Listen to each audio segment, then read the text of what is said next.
Magandang araw. Ako po pala si Armin Jan Alfabeto, isang sakristan at ngayon ay graduate na ng kursong BS Marine Transportation. Nagsimula po ako maging sakristan nung ako'y grade 4 pa lamang, siguro mga nasa taong 2012 at ako'y 9 na taong gulang. Na pasama ako sa sakristan nung nagre-recruit yung mga senior na sakristan namin. Maraming bagay kaming natutunan sa sakristan at unang-una sa lahat doon yung pagiging malapit sa Diyos, kasi likas naman din sa sakristan yung katangiang yon. Pangalawa, yung disiplina sa sarili at respeto sa hindi lang sa misa kundi pati na rin sa buhay. At ngayong ako'y graduate na ng kursong BS Marine Transportation, malaking bagay na yung mga katangian sa sakristan ay nadala ko rin sa aking college life. Unang-una na doon ang disiplina.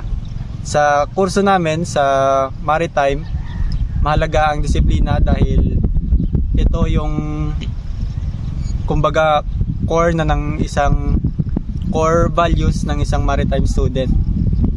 So nung nag-graduate na ako, nagpapasalamat ako sa unang-una sa Diyos, sa aking parents.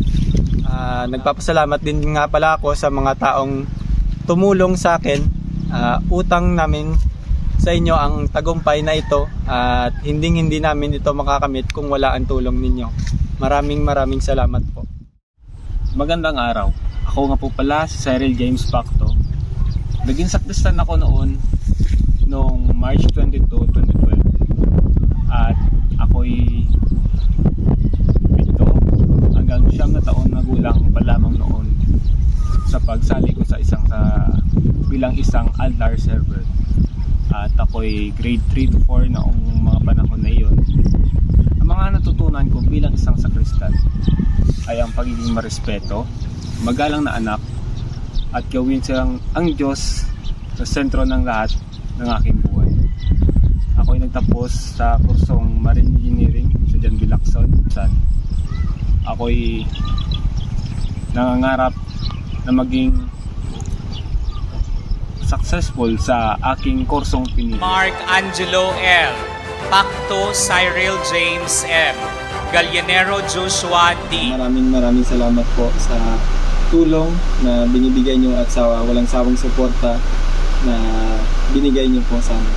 Utang namin po sa inyo ang tagumpay na nakamit namin ngayon.